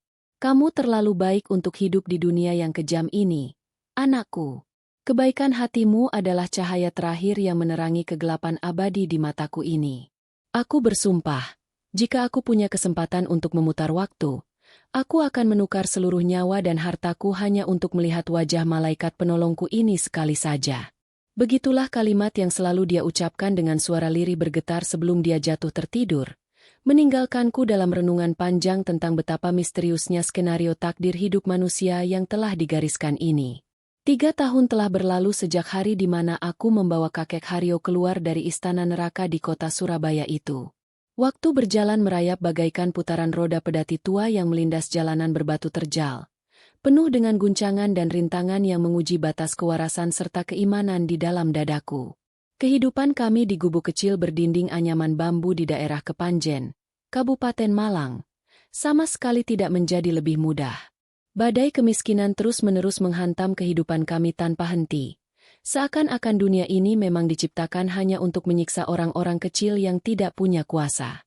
Namun, di tengah segala himpitan ekonomi yang mencekik leher hingga aku seringkali lupa bagaimana rasanya bernapas lega, ada sebuah kedamaian batin yang luar biasa besar dan tidak bisa dibeli dengan tumpukan emas permata sedunia. Kedamaian itu bernama keikhlasan. Selama 3 tahun ini, rutinitasku berputar pada poros yang sama, memeras keringat, air mata, dan darah demi mempertahankan nyawa 2 orang yang paling aku cintai di muka bumi ini. Aku terpaksa berhenti bekerja di kedai kopi karena ibuku yang semakin lemah membutuhkan perawatan penuh waktu di rumah. Sebagai gantinya, setiap jam 3 pagi buta saat tetangga masih terlelap dalam mimpi indah mereka, aku sudah terbangun dengan mata yang perih menahan kantuk luar biasa. Aku menyalakan tungku kayu bakar di dapur tanah kami yang pengap, mengadon tepung terigu murahan, dan mulai menggoreng berbagai macam jajanan pasar seperti tahu isi, pisang goreng, dan bakwan. Aroma minyak goreng bekas yang menyengat paru-paru sudah menjadi parfum harianku. Setelah matahari terbit sedikit memancarkan sinarnya, aku menaruh keranjang bambu berisi gorengan itu di atas kepalaku, berjalan kaki sejauh 3 kilometer menuju pasar Kepanjen, dan menjajakan daganganku di pinggir jalan raya yang becek, berteriak parau menawarkan makanan dengan suara yang seringkali serak dan hilang tertiup angin jalanan. Tidak jarang hinaan dan cemoohan tajam dari orang-orang pasar yang jahat menusuk-nusuk gendang telingaku. Banyak yang menertawakanku, menyebutku sebagai perempuan gila yang menyia-nyiakan masa muda demi mengurus seorang kakek tua bangka yang buta dan tidak berguna. Mereka berbisik-bisik dengan suara keras yang sengaja ditujukan agar aku mendengarnya, mengatakan bahwa aku pasti sudah terkena guna-guna ilmu hitam, atau bahwa aku memiliki kelainan jiwa karena memilih pria yang pantas menjadi kakekku sendiri. Setiap kali cacian itu melayang menghantam harga diriku, aku hanya menundukkan kepala dalam-dalam, menelan ludah kepahitan yang terasa seperti duri tajam di tenggorokanku, dan mengingat kembali janji suciku kepada Allah. Biarlah seluruh dunia menghinaku, biarlah mereka menganggapku sampah jalanan, asalkan aku tidak menjadi iblis serakah seperti keluarga Arkan yang membuang darah dagingnya sendiri demi lembaran uang haram. Alhamdulillah. Allah selalu memberikan kekuatan luar biasa di hatiku setiap kali aku hampir menyerah dan ingin menangis menjerit di tengah keramaian pasar. Namun, ujian yang paling berat dan paling menghancurkan duniaku datang pada tahun kedua pernikahan kami. Kondisi kesehatan ibuku, satu-satunya harta paling berharga yang aku miliki sejak lahir, tiba-tiba memburuk dengan sangat drastis. Penyakit diabetes yang menggerogoti tubuh rentannya menyebar semakin parah, menimbulkan luka-luka bernanah di kakinya yang tidak kunjung kering meski aku sudah mengoleskan berbagai macam ramuan daun-daunan tradisional yang kucari di hutan belakang desa. Uang hasil jualan gorenganku yang hanya beberapa puluh ribu rupiah sehari sama sekali tidak cukup untuk membawa ibu berobat ke rumah sakit yang layak di pusat kota Malang. Aku hanya bisa menangis memeluk kaki ibu yang membengkak di tengah malam, memohon ampunan kepadanya karena aku adalah anak yang sangat tidak berguna. Anak miskin yang bahkan tidak sanggup membelikan sebutir obat penahan sakit yang memadai. Pada sebuah malam Jumat yang diguyur hujan gerimis, napas ibu mulai terdengar sangat berat dan tersengal-sengal, terdengar seperti suara rantai besi berkarat yang ditarik paksa. Aku panik luar biasa, menggenggam tangan ibu yang sudah sangat dingin memucat. Kakek Haryo, suamiku yang buta itu, tertatih-tatih merangkak dari atas kasur tipisnya, mendekati tikar tempat ibu terbaring meregang nyawa. Dengan tangannya yang terus bergetar hebat karena penyakit Parkinson, kakek Haryo meraba-raba wajah ibu, mengusap dahi ibu yang berkeringat dingin dengan sangat lembut. Jangan takut, Ibu Naya. Allah sedang menunggumu di depan pintu surganya. Kamu sudah mendidik anak perempuan yang sangat luar biasa berhati malaikat. Pergilah dengan tenang, Aku berjanji dengan sisa umurku yang tidak seberapa ini, aku akan terus menemani dan menjaga putrimu, bisik kakek Haryo dengan suara parau yang memecah kesunyian malam yang mencekam. Ibu menoleh perlahan menatapku dengan sisa tenaga terakhirnya. Matanya yang sayu menyiratkan rasa cinta yang tidak terhingga besarnya. Bibir pucatnya menyunggingkan senyuman paling indah yang pernah aku lihat seumur hidupku. Naya anakku, surga ada di telapak kakimu. Teruslah menjadi orang baik. Nak, ikhlaskan ibu, ucapnya dengan suara sangat pelan nyaris seperti hembusan angin. Sedetik kemudian, ibu menghembuskan napas terakhirnya di dalam pelukanku, meninggalkan dunia yang fana dan penuh dengan kepedihan ini untuk selamanya. Aku menjerit sejadi-jadinya, meraung-raung memeluk tubuh kaku ibuku hingga suaraku habis tidak bersisa. Malam itu, di tengah rintik hujan kota Malang yang menangisi kepergian ibuku, aku benar-benar merasa dunia telah kiamat. Aku kehilangan arah, kehilangan tujuan hidup, dan nyaris kehilangan kewarasanku. Di saat-saat paling gelap itulah, kakek Haryo menjadi satu-satunya pilar penopang jiwaku. Dia menarik kepalaku, menyandarkannya di dada kerempengnya, dan membiarkan aku menangis membasahi kaus lusuhnya hingga pagi menjelang. Kepergian ibu ternyata juga membawa dampak yang sangat besar pada kondisi fisik kakek Haryo. Kesedihan mendalam karena kehilangan sosok teman mengobrol di rumah membuat kesehatan suamiku itu menurun sangat drastis dan menakutkan. Memasuki tahun ketiga pernikahan kami, kakek Haryo sudah tidak bisa lagi berjalan atau bahkan sekadar duduk bersandar di dinding. Tubuhnya benar-benar layu seperti daun kering yang siap gugur tertiup angin kencang. Kulitnya keriput parah hingga menempel langsung pada tulang, matanya yang buta semakin cekung ke dalam, dan napasnya berbunyi berderit-derit di setiap tarikannya. Aku harus menghabiskan seluruh waktuku di rumah untuk merawatnya. Aku mengganti popok kainnya setiap hari, membersihkan kotorannya tanpa ada rasa jijik sedikit pun, dan terus menyuapinya air tajin hangat karena perutnya sudah menolak semua jenis makanan padat. Setiap kali aku memandikan tubuhnya dengan waslap hangat, air mataku tidak pernah berhenti mengalir melihat betapa rapuhnya manusia tua ini. Suamiku ini dulunya adalah seorang pengusaha sukses, orang kaya raya yang ditakuti dan dihormati banyak orang di Surabaya. Namun di akhir hayatnya, dia harus tergolek lemah tidak berdaya di atas ranjang bambu reot di desa terpencil. Sungguh, roda kehidupan ini berputar dengan sangat kejam dan tidak bisa diprediksi oleh akal manusia. Aku terus mengusap dadanya yang naik turun dengan susah payah, membacakan ayat-ayat suci Al-Quran di dekat telinganya agar hatinya merasa tenang menghadapi rasa sakit yang menyiksa sekujur tubuhnya. Suatu malam yang sangat sunyi dan terasa lebih dingin dari biasanya. Angin gunung berhembus menembus celah dinding gedek rumah kami, terasa seperti jarum es yang menusuk-nusuk sumsum tulang. Kakek Haryo tiba-tiba memanggil namaku dengan suara yang sangat lirih, hampir tidak terdengar, namun dipenuhi dengan nada urgensi yang membuat jantungku berdebar kencang. Naya, kemarilah nak, mendekatlah. Napasku rasanya sudah sangat pendek. Allah sepertinya sudah memanggil-panggil namaku untuk segera pulang. Ucapnya tersengal-sengal. Setiap kata yang keluar diiringi dengan batu kering yang menyayat ulu hatiku. Aku langsung berhambur ke sisinya, menggenggam erat telapak tangannya yang sedingin es balok. Jangan berkata seperti itu. Kek, kamu akan sembuh. Kita akan pergi berobat besok pagi. Aku sudah menabung sedikit uang dari hasil jualan gorengan. Isaku terseduh-seduh, mencoba menipu diriku sendiri dengan harapan kosong padahal mataku melihat jelas malaikat maut sudah berdiri di ambang pintu gubuk kami. Kakek Haryo menggelengkan kepalanya yang sudah lemas perlahan-lahan. Dia meraba-raba tangan kananku, menariknya dengan sisa tenaga terakhir yang dia miliki, lalu meletakkannya tepat di atas dada sebelah kirinya yang berdetak sangat lambat dan tidak beraturan. Dengarkan aku baik-baik, Naya istriku. Waktuku di dunia ini mungkin tidak akan sampai pagi esok hari. Ada satu tugas terakhir yang harus kamu lakukan untukku. Sebuah rahasia besar yang selama 3 tahun ini aku simpan rapat-rapat di dalam kepalaku. Suaranya bergetar penuh penekanan mistis yang membuat bulu kuduku berdiri serempak. Kamu ingat celana abu-abu panjang yang aku pakai saat kita pertama kali lari dari rumah iblis di Surabaya itu? Celana kotor penuh jahitan yang kamu simpan di bagian paling bawah lemarimu. Ambil celana itu sekarang juga. Naya, robek lapisan jahitan kasar di bagian pinggang sebelah dalam celana itu.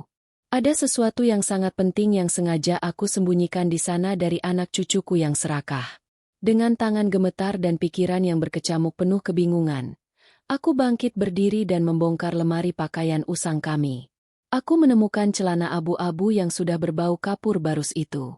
Mengikuti instruksinya, aku mengambil gunting kecil berkarat dan merobek perlahan jahitan kasar di bagian pinggang yang menebal.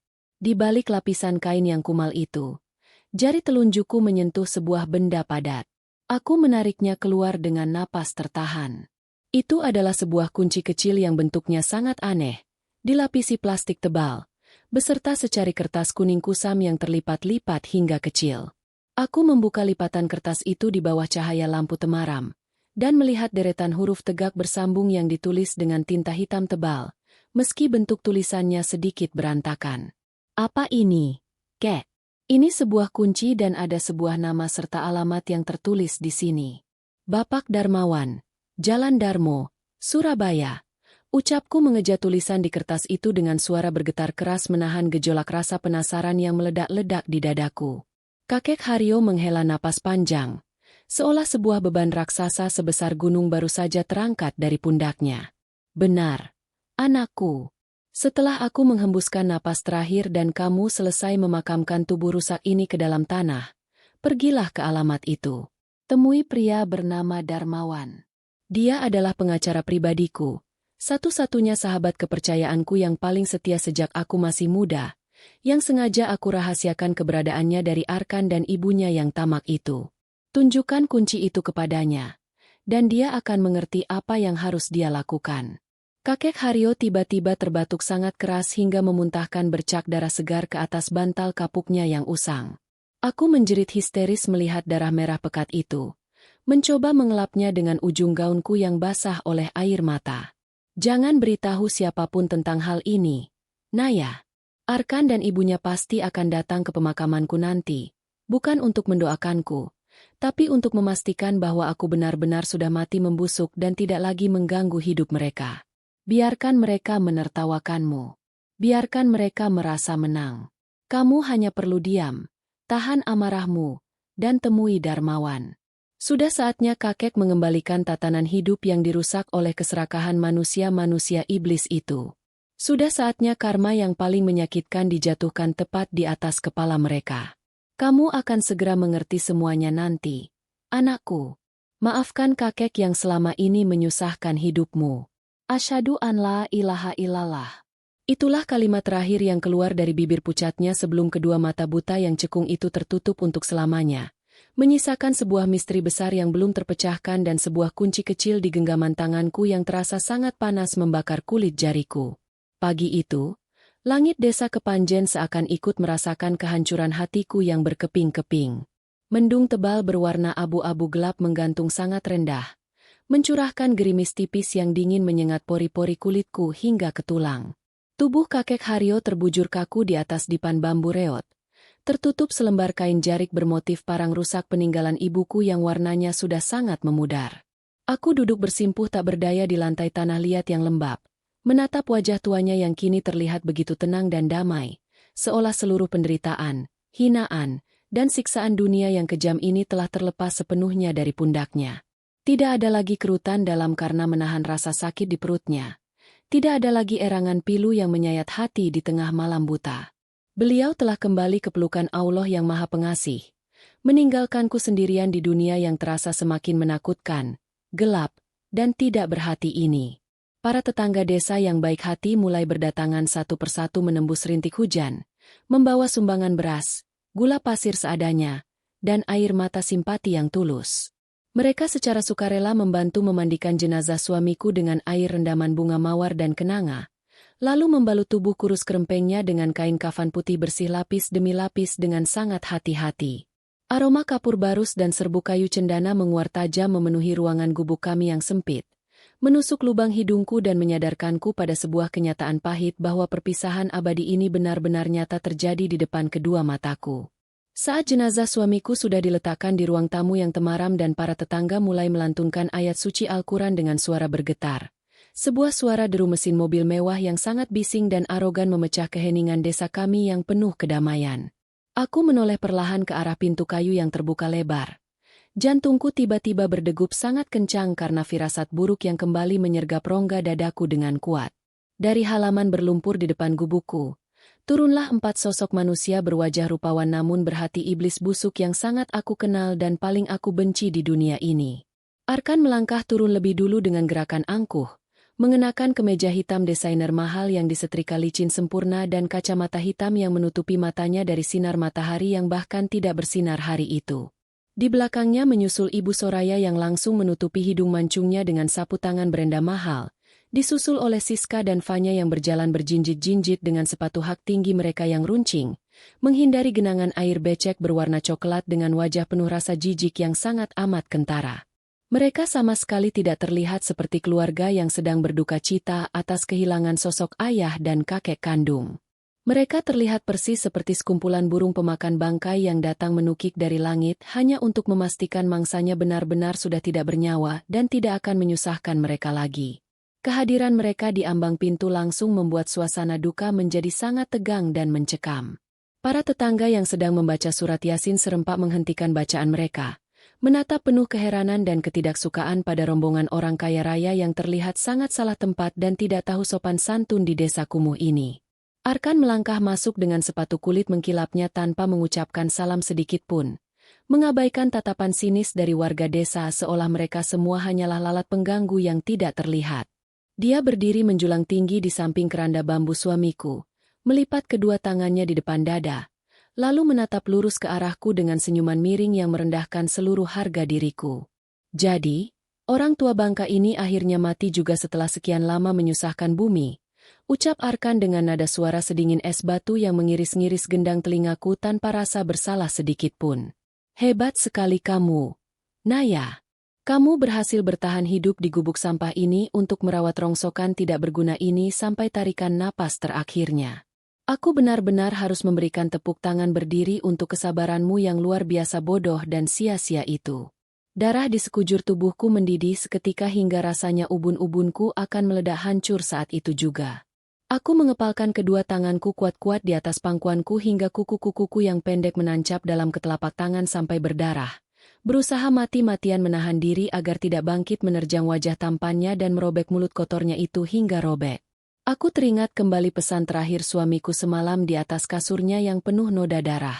Aku harus diam. Aku harus menahan amarahku. Ibu Soraya maju selangkah mendampingi putranya, menatap remeh ke sekeliling rumah gubukku yang atapnya bocor menghitam dan lantainya dari semen kasar yang pecah-pecah. Ya ampun Arkan, lihatlah tempat menjijikan ini. Benar-benar sangat cocok menjadi tempat pembuangan akhir untuk sampah bernyawa seperti kakekmu. Bau kemiskinan dan penderitaan di sini membuat perutku mual dan ingin muntah darah. Naya, seharusnya kamu bersujud syukur di kakiku karena kami masih sudi datang jauh-jauh dari istana kami di Surabaya ke tempat sarang penyakit ini. Kami datang kemari hanya ingin melihat dengan mata kepala kami sendiri dan memastikan bahwa benalu tua di keluarga besar kami ini sudah benar-benar musnah menjadi tanah dan tidak akan pernah lagi berani menuntut sepeser pun harta perusahaan kami. Ucap wanita tua berkalung mutiara itu dengan tawa melengking yang menggema menyakitkan telinga para pelayat yang hadir. Siska dan Fanya hanya tertawa pelanan sinis menimpali ucapan kejam mertua mereka. Kedua wanita cantik itu menatap keranda bambu yang tertutup kain jarik itu, seolah menatap tumpukan kotoran hewan berbau busuk di pinggir jalan. Aku menelan ludah kepahitan yang rasanya menggorok leherku seperti duri kaktus beracun yang tebal. Silakan kalian lihat sepuas hati kalian yang kotor itu. Silakan kalian hina suamiku yang sudah wafat dan tempat tinggalku semau kalian jika itu bisa memuaskan dahaga kesombongan kalian. Tapi tolong, aku mohon jangan buat keributan kotor di sini. Biarkan almarhum suamiku berangkat dengan tenang menghadap penciptanya tanpa harus mendengar suara setan yang mengutuknya. Jawabku dengan suara datar, serak, dan sangat dingin. Berusaha sekuat tenaga menyembunyikan getaran amarah dan tangisan di nada suaraku.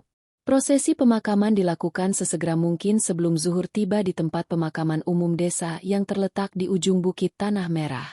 Rombongan keluarga Arkan ikut berjalan di belakang keranda yang dipanggul warga.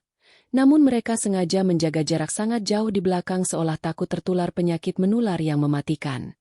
Saat tubuh kaku berlapis kafan putih itu perlahan-lahan diturunkan perlahan ke dalam liang lahat yang lembab, gelap, dan dingin. Air mataku kembali tumpah ruah tanpa suara isakan sedikitpun. Tanah merah basah mulai ditimbun dengan cangkul oleh para penggali kubur, menutupi tubuh satu-satunya orang yang paling menyayangiku dengan tulus selama 3 tahun terakhir ini. Keluarga Arkan berdiri kaku di bawah payung hitam besar yang dipegangkan oleh sopir mereka, menolak keras menginjakan sepatu mahal mereka di atas tanah merah pemakaman yang becek. Saat gundukan tanah makam itu selesai dirapikan dan ditaburi bunga rampai serta irisan daun pandan yang harum menyerbak, Arkan melangkah maju meninggalkan rombongannya, mendekatiku yang sedang bersimpuh lemas memeluk nisan kayu sederhana yang basah. Nah, Naya, tugasmu sebagai perawat panti jompo gratisan sudah selesai hari ini, bisik Arkan tepat di sebelah telingaku. Suaranya mendesis pelan namun tajam seperti ular berbisa yang bersiap mematuk leher mangsanya. Kamu sekarang hanyalah janda miskin yang hidup sebatang kara di gubuk reot yang hampir rubuh. Masa depanmu sudah hancur lebur berkeping-keping karena pilihanmu sendiri.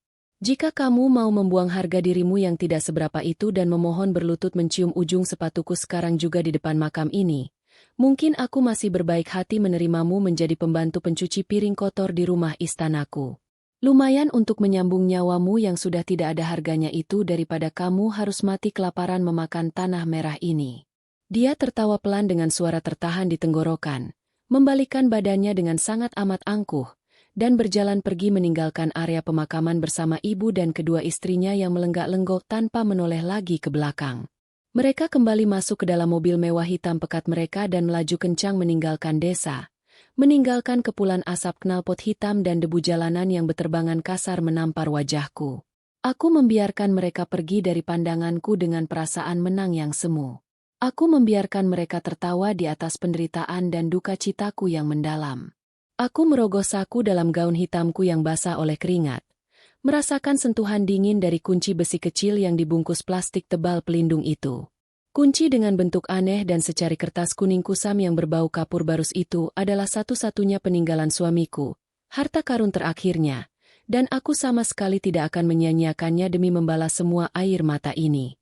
Setelah 7 hari masa berkabung yang dipenuhi dengan doa tahlilan bersama para tetangga selesai, aku membulatkan tekadku yang sudah membeku sekeras baja. Aku meminjam sedikit uang kertas lusuh dari bapak ketua rukun tetangga untuk ongkos perjalanan, berjanji dengan sungguh-sungguh akan menggantinya kelak meski aku sendiri tidak tahu dari mana akan mendapatkan uang itu. Aku kembali melangkahkan kakiku yang letih menuju terminal bus antar kota, menaiki bus ekonomi yang kelasnya sama panas dan pengapnya seperti 3 tahun lalu saat aku melarikan diri, menempuh perjalanan darat yang panjang dan sangat melelahkan menuju jantung ibu kota Jawa Timur, kembali ke kota Surabaya untuk menjemput takdirku. Kota Surabaya menyambut kedatanganku siang itu dengan sengatan panas matahari siang yang jauh lebih kejam dan membakar kulit dari sebelumnya. Gedung-gedung pencakar langit berdinding kaca menjulang tinggi memantulkan cahaya menyilaukan. Jalanan aspal macet total dipenuhi kendaraan bermotor yang saling membunyikan klakson bersahutan dengan tidak sabar dan penuh emosi. Aku berjalan kaki menyusuri trotoar beton yang berdebu tebal, bertanya kepada banyak pedagang kaki lima di pinggir jalan dengan napas terengah-engah, berbekal secari kertas kusam bertuliskan alamat Bapak Darmawan di kawasan elit perumahan Jalan Darmo.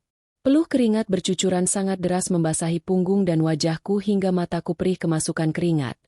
Namun langkah kakiku tidak sedikit pun melambat atau ragu. Aku merasakan sebuah dorongan energi yang luar biasa besar dan misterius mengalir deras di aliran darahku. Sebuah firasat batin yang sangat kuat bahwa apa yang akan aku temukan di ujung perjalanan yang melelahkan ini akan memutarbalikkan seluruh dunia kejam yang aku kenal selama ini. Setelah berjam-jam berjalan kaki menahan haus dan tersesat berputar-putar di antara blok-blok perumahan super mewah dan gedung perkantoran tua peninggalan zaman kolonial Belanda dengan pilar-pilar raksasanya, mataku yang menyipit menahan silau akhirnya menangkap sebuah papan nama kuno yang terbuat dari logam kuningan mengkilap. Papan itu tertempel kuat di dinding pualam sebuah rumah bergaya arsitektur Belanda yang sangat besar, megah, dan dikelilingi pagar tinggi. Papan itu bertuliskan nama yang aku cari, Kantor Pengacara Darmawan dan Rekan. Jantungku kembali berdegup sangat kencang, memukul-mukul rongga dadaku hingga napasku kembali sesak. Tanganku bergetar sangat hebat saat mendorong pelan pagar besi hitam berat yang menjulang tinggi itu. Halaman rumah itu ternyata sangat luas dan asri, ditumbuhi pohon beringin tua yang sangat rindang yang memberikan kesejukan instan dari panasnya aspal kota Surabaya. Aku melangkah pelan menaiki anak tangga marmer putih menuju beranda depan bangunan itu, menarik napas panjang dalam-dalam untuk mengisi paru-paruku, lalu mengetuk pintu kayu jati berukir rumit itu dengan tangan terkepal ragu-ragu. Pintu besar itu terbuka dengan suara decitan pelan, menampilkan sosok seorang pria parubaya yang mengenakan setelan jas rapi berwarna abu-abu tua dengan dasi lurus sempurna. Wajahnya dipenuhi kerutan-kerutan kebijaksanaan seiring usianya.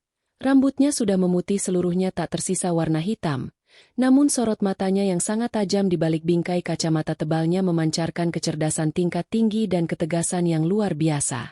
Beliau menatapku dari ujung rambut yang kusut hingga ujung kaki, memperhatikan gaun kusamku yang penuh noda debu dan sandal jepit tipisku yang hampir putus dengan tatapan penuh selidik.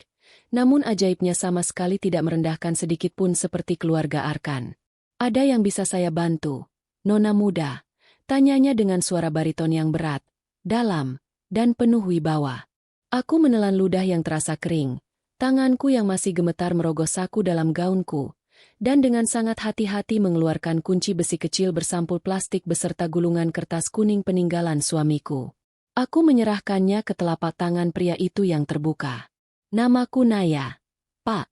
Aku adalah istri sah dari almarhum Bapak Haryo. Beliau menyuruhku datang jauh-jauh kemari untuk menemuimu sesaat sebelum beliau menghembuskan napas terakhirnya dan memberikan benda ini kepadaku untuk diserahkan," ucapku dengan suara parau yang nyaris putus asa menahan beban di dada. Saat kedua mata pria bernama Darmawan itu melihat bentuk ukiran kunci di telapak tangannya, rahang wajahnya seketika berubah menegang keras. Matanya membelalak sangat lebar seakan-akan baru saja melihat sosok hantu dari masa lalu yang bangkit kembali dari kuburnya. Mata tua Bapak Darmawan membelalak sangat lebar di balik kacamata tebalnya, menatap nanar ke arah benda logam kecil berlapis plastik yang tergeletak pasrah di atas telapak tangannya. Tubuh tegap pengacara senior itu tiba-tiba bergetar hebat, dan tanpa mempedulikan status sosialnya yang sangat tinggi di kota Surabaya ini, beliau langsung menjatuhkan dirinya berlutut tepat di depan kedua kakiku yang berbalut sandal jepit putus. Air mata mengalir deras membasahi pipi keriputnya.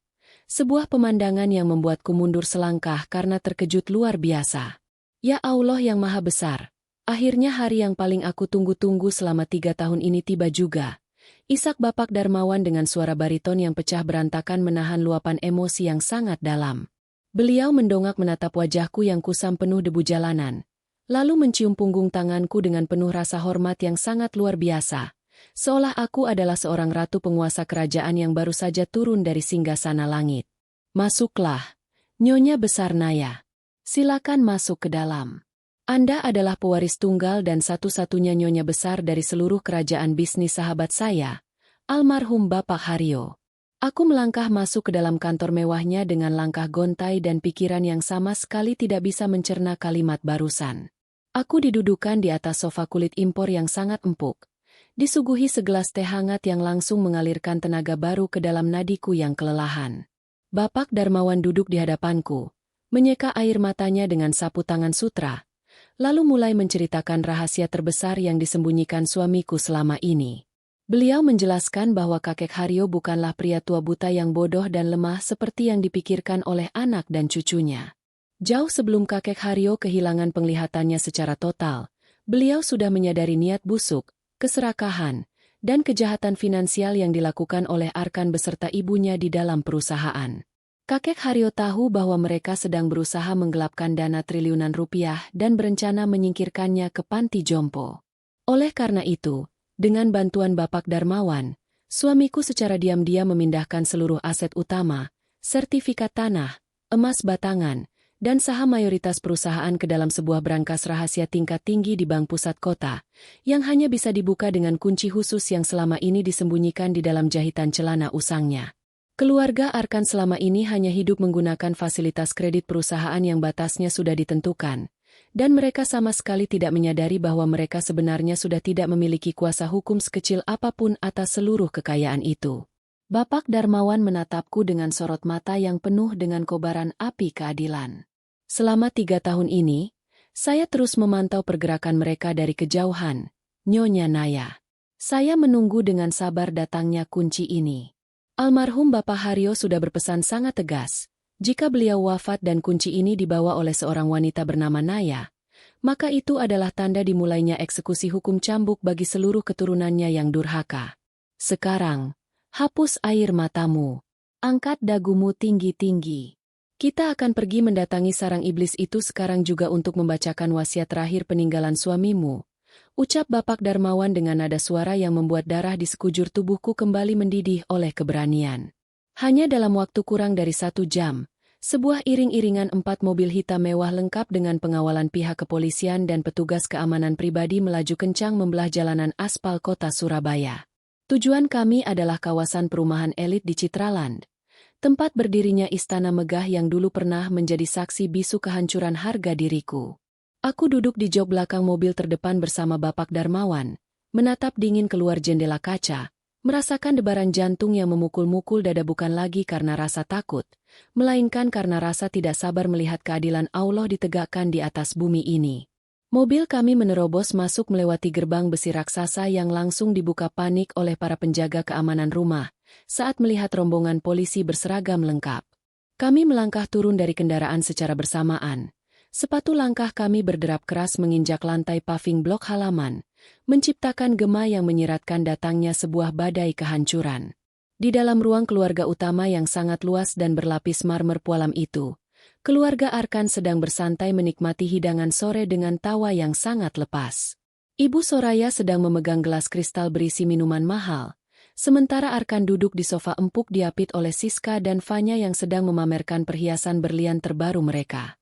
Tawa mereka langsung terhenti seketika, membeku menjadi raut wajah penuh keterkejutan dan kemarahan saat melihat pintu kayu jati raksasa itu terbuka lebar dan menampilkan sosokku yang berdiri tegak di tengah penjagaan aparat keamanan. Arkan langsung melompat berdiri dari duduknya. Wajah tampannya memerah pada menahan amarah yang meledak. Apa-apaan semua ini? Berani-beraninya kamu menginjakan kaki kotormu lagi di rumahku. Dasar janda gila. Dan siapa kalian semua ini? Berani menerobos masuk ke dalam properti pribadiku tanpa izin, teriak Arkan dengan urat leher yang menonjol keluar, menunjuk-nunjuk ke arah wajahku dengan jari telunjuknya yang gemetar karena emosi. Bapak Darmawan melangkah maju ke depan melindungiku, membuka koper kulit berwarna coklat tuanya dengan sangat tenang, lalu mengeluarkan sebuah dokumen resmi tebal yang tersegel lilin merah lambang pengadilan negara. Tutup mulut kotormu itu, anak muda yang tidak tahu diri. Suara bariton Bapak Darmawan menggelegar sangat keras menampar dinding-dinding ruangan megah itu, hingga membuat Ibu Soraya terlonjak kaget dan menjatuhkan gelas kristalnya hingga pecah berkeping-keping di atas lantai marmer. Rumah mewah yang sedang kalian injak ini, perusahaan raksasa yang kalian banggakan itu, dan setiap helai pakaian mahal yang melekat di tubuh kalian saat ini, sama sekali bukan milik kalian. Saya datang kemari sebagai pelaksana wasiat tunggal yang ditunjuk secara sah oleh almarhum Bapak Haryo, untuk membacakan keputusan mutlak yang tidak bisa diganggu-gugat oleh siapapun di negara hukum ini. Keheningan yang mencekam bagaikan di dalam kuburan langsung menyelimuti ruangan luas itu. Wajah sombong Arkan, ibunya, dan kedua istrinya seketika berubah menjadi pucat pasi sepucat mayat yang kehabisan darah. Bapak Darmawan membuka gulungan kertas tebal itu, berdehem pelan, lalu mulai membacakan setiap baris kalimat wasiat itu dengan intonasi yang sangat tajam, mengiris-ngiris kesombongan mereka menjadi debu halus. Saya, Haryo, dengan kesadaran penuh dan tanpa paksaan dari pihak manapun, menyatakan mencabut seluruh hak waris, hak kepemilikan saham, dan seluruh fasilitas keuangan dari anak kandung saya, Soraya, dan cucu saya, Arkan. Kalian telah menelantarkan saya di saat saya buta, kalian menyiksa saya, dan kalian telah merampok uang perusahaan demi memuaskan keserakahan kalian yang menjijikan. Oleh karena itu, mulai detik ini juga, seluruh harta kekayaan, aset properti, saham mayoritas perusahaan, dan tabungan deposito atas nama saya, 100% saya serahkan dan hibahkan secara mutlak kepada satu-satunya manusia yang memiliki hati nurani, istri sah saya sekaligus malaikat penolong saya, Naya. Mendengar kalimat putusan yang sangat menghancurkan itu, Ibu Soraya langsung menjerit histeris dengan suara melengking yang memekakan telinga. Dia memegangi dadanya yang sesak, matanya mendelik ke atas, dan tubuh rentanya langsung ambruk ke lantai marmer mengalami serangan jantung mendadak karena tidak sanggup menerima kenyataan bahwa dirinya kini jatuh miskin dan tidak punya apa-apa. Arkan berteriak layaknya orang kesurupan setan. Matanya liar mencari celah untuk menyerangku. Ini penipuan. Ini pasti dokumen palsu. Perempuan miskin ini pasti telah mencuci otak kakekku yang sudah pikun itu. Aku tidak akan pernah menyerahkan rumah ini kepadamu. Dasar pelacur kampung. Raungnya penuh keputusasaan sambil mencoba menerjang ke arahku. Namun, dua orang petugas polisi berbadan kekar langsung dengan sigap membanting tubuh Arkan ke atas lantai dingin, memborgol kedua tangannya di belakang punggung karena mencoba melakukan tindakan kekerasan. Bapak Darmawan menatap Arkan dengan tatapan sangat jijik yang tidak ditutupi sedikit pun. Silakan ajukan gugatan ke pengadilan manapun jika kamu punya uang untuk menyewa pengacara, karena mulai detik ini, seluruh rekening ban milikmu dan ibumu sudah saya blokir secara permanen untuk menutupi hutang penggelapan dana perusahaan yang kalian lakukan. Kalian resmi menjadi gembel hari ini juga. Asal kalian tahu, hutang kalian di ban masih tersisa puluhan miliar rupiah yang harus kalian lunasi sendiri tanpa bantuan perusahaan. Pukulan telak terakhir datang dari arah yang tidak disangka-sangka oleh Arkan. Siska dan Vanya, dua wanita cantik yang selama ini dia banggakan dan dia sebut sebagai istri kelas atas, saling berpandangan dengan wajah penuh kepanikan luar biasa. Tanpa mengucapkan sepatah kata simpati pun kepada suaminya yang sedang diborgol menempel di lantai marmer, kedua wanita matre itu langsung berlari kencang menaiki anak tangga pualam, berebut masuk ke dalam kamar mewah mereka untuk mengemasi seluruh perhiasan, tas bermerek, dan pakaian mahal ke dalam koper besar. Mereka tidak mau ikut terseret ke dalam jurang kemiskinan dan harus menanggung tumpukan hutang miliaran rupiah peninggalan Arkan. Beberapa menit kemudian, mereka turun dengan tergesa-gesa menyeret koper-koper raksasa, mengabaikan teriakan panggilan Arkan yang memohon agar mereka tidak pergi meninggalkannya. Mereka melangkah keluar melewati pintu utama tanpa menoleh lagi ke belakang, meninggalkan Arkan yang kini meraung menangis sejadi-jadinya, menyesali seluruh kesombongannya yang telah menghancurkan hidupnya sendiri hingga tidak tersisa kepingan debu pun. Karma telah dibayar lunas hari itu juga dengan cara yang paling menyakitkan dan paling memalukan yang pernah ada dalam sejarah manusia beradab. 1 tahun penuh berlalu sejak kejadian badai besar yang mengguncang istana neraka di Surabaya itu. Roda kehidupan telah berputar sangat cepat dan membalikan keadaan 180 derajat. Aku yang dulunya hanyalah seorang pelayan kedai kopi rendahan yang diinjak-injak harga dirinya, kini berdiri tegak sebagai seorang pemimpin perusahaan besar yang sangat dihormati oleh ribuan karyawan.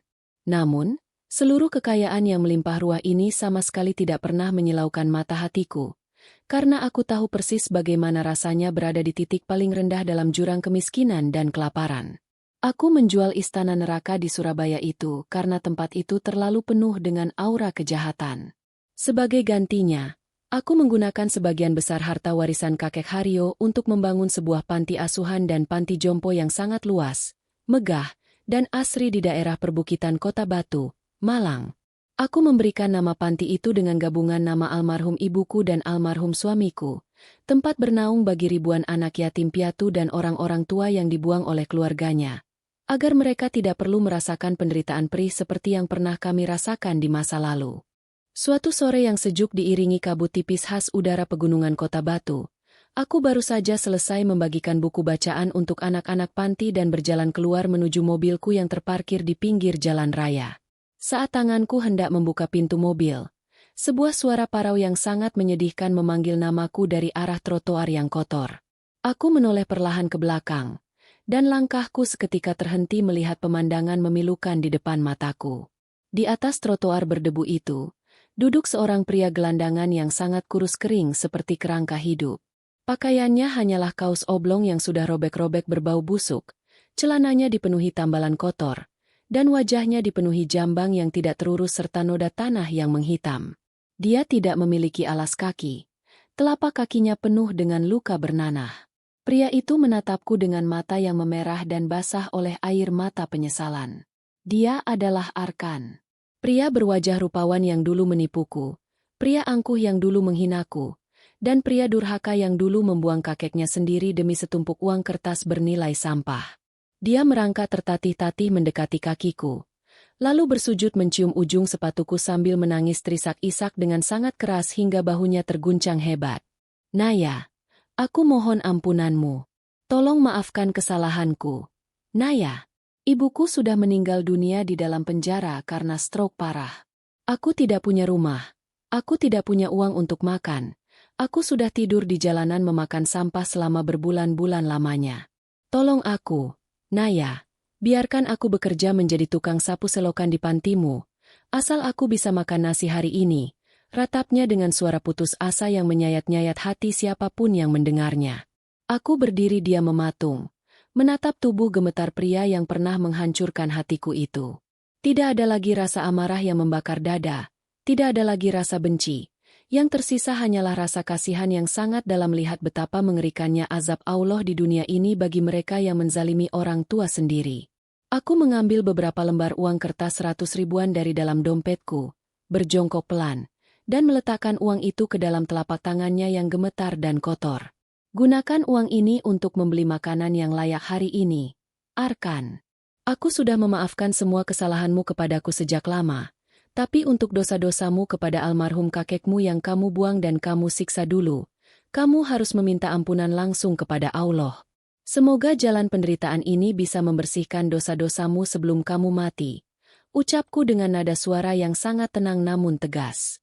Aku bangkit berdiri, membuka pintu mobil, dan melaju pergi membelah jalanan kota Batu, meninggalkan Arkan yang terus menangis meraung meratapi nasibnya di pinggir jalan, memeluk uang pemberianku di dadanya, tenggelam dalam penyesalan abadi yang sudah tidak ada gunanya lagi.